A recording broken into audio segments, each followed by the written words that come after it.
அன்பான நேயர்களே, நாம் இடைவேளைக்கு முன்பாக அதீத உடல் எடைப்பருமன் குறைவதற்காக அன்னாசி பழத்தை கொண்டு ஒரு எளிய மருத்துவ குறிப்பு ஒன்றை பார்த்தோம். இப்பொழுது மற்றொரு மருத்துவ குறிப்பிற்கு செல்லப் போகின்றோம். இரத்தத்தில் அதிகமாக காணப்படும் ட்ரைகிளிசரைடிஸ் என்ற கொழுப்பு பொருளை குறைப்பதற்கான ஒரு மருத்துவ குறிப்பு ஒன்றை பார்க்க போகின்றோம்.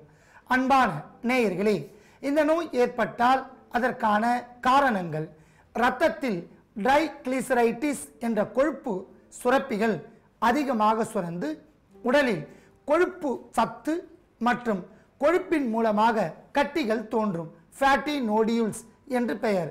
மேலும் உடல் முழுவதும் ஊளை சதை அதிகமாக காணப்படும். கணுக்கால் இடுப்பு பகுதிகளில் வீக்கம் அதிகமாக தோன்றும். இவையெல்லாம் இந்த நோய்க்கான காரணங்கள். இந்த நோய்க்கான அறிகுறிகள்: உடல் முழுவதும் சிறிய சுண்டைக்காய் அளவிற்கு கொழுப்பு கட்டிகள் தோன்றும். நாளடைவில் விகாரமான முறையில் காட்சி தரும். மேலும் இதனால் இருதய அடைப்பும் சர்க்கரை நோயும் அதிகமாக பாதிக்கும் தன்மை ஏற்படும். இந்த நோயை முற்றிலும் நீக்கிக் கொள்ளக்கூடிய ஒரு அற்புதமான மருத்துவ குறிப்பிற்கு செல்ல போகின்றோம். அதற்காக இன்று நாம் எடுத்துக்கொண்ட மூலிகை கொத்தமல்லி. காரியண்டர் லீவ்ஸ் என்று ஆங்கிலத்தில் அழைக்கப்படுகின்ற கொத்தமல்லி தனியா தழை, உருள் அரிசி தழை என்றும் அழைக்கப்படுகின்றன. கொத்தமல்லி மிக சிறந்த நறுமணம் உள்ள உணவுப் பொருளோடு சேரக்கூடிய ஒரு அற்புத மூலிகை.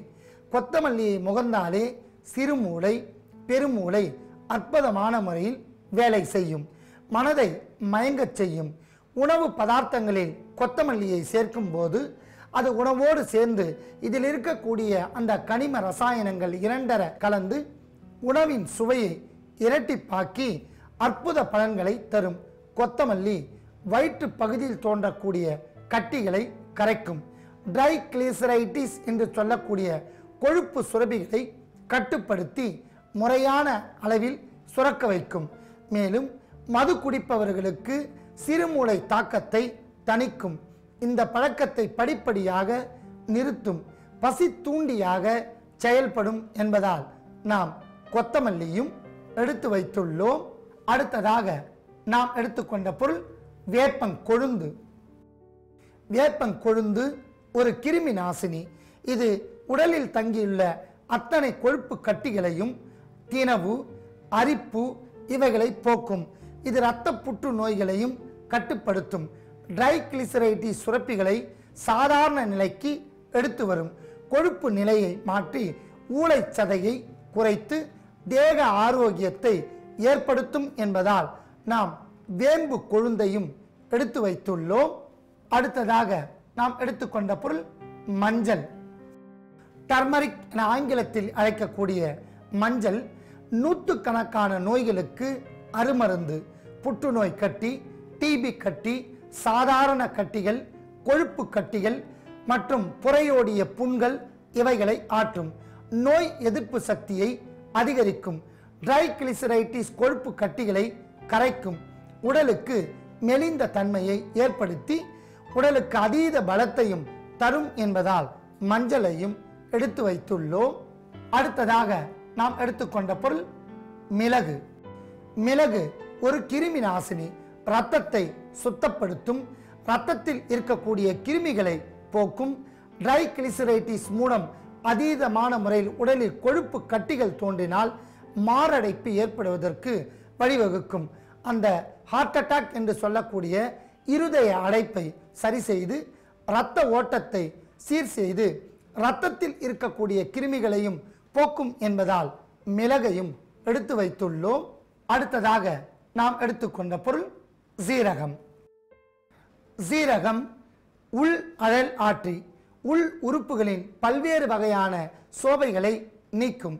இது பித்த நோயை தணிக்கும். கல்லீரல், மண்ணீரல் இவைகளின் வீக்கத்தை தடுக்கும். உடலில் கொழுப்பு கட்டிகள் வராமல் பாதுகாக்கும். ஜீரணத்தை தூண்டும். பொடுகு தொல்லை வராமல் பாதுகாக்கும். உடலுக்கு அற்புதமான மருத்துவ பலன்களை தருவதால் நாம் ஜீரகத்தையும் எடுத்து வைத்துள்ளோம்.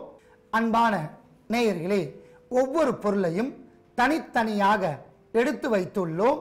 எடுத்துக்கொண்ட பொருட்களின் அளவுகள் நாம் ட்ரைகிளிசரைடிஸ் கொழுப்பு சத்தை குறைப்பதற்கான வழிமுறைகளை பார்க்கலாம். அதாவது கொத்தமல்லி 50 கிராம், வேம்பு கொழுந்து 10 கிராம், மிளகு 3 கிராம், ஜீரகம் 3 கிராம், மஞ்சள் தூள் 2 கிராம், தேன் தேவையான அளவிற்கு. இவைகளை தேனை தவிர்த்து மற்ற பொருட்களை அளவோடு சேர்த்து நீர் விட்டு அரைத்து சாறாக எடுக்கலாம். அளவுகளின்படி எடுத்து வைத்துள்ள பொருளை நாம் இப்பொழுது சேர்க்கலாம். முதலில் கொத்தமல்லி,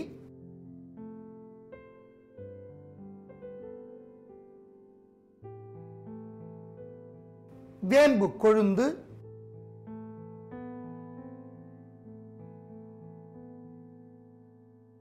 மிளகு,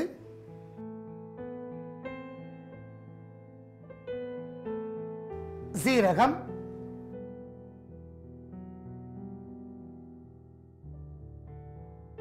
மஞ்சள் தூள். அன்பான நேயர்களே, ஒவ்வொரு பொருளையும் நாம் அளவுகளின்படி எடுத்து வைத்துள்ளோம்.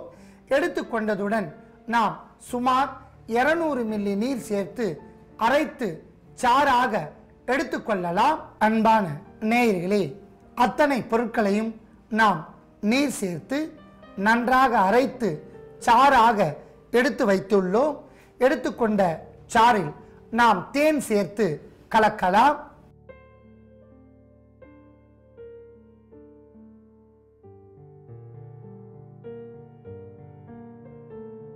ஒன்று அல்லது இருமுறை காலை வேளையில் உணவிற்கு பின் 1 மணி நேரம் கழித்து இந்த சாறை பருகி வந்தால் படிப்படியாக உடலில் இருக்கக்கூடிய கெட்ட கொழுப்புகளும் ட்ரைகிளிசரைடிஸ் என்ற கொழுப்பு சத்தும் படிப்படியாக குறைந்து உடல் அதிக எடை பருமன் நீங்கி ஆரோக்கியத்துடன் காணப்படும்.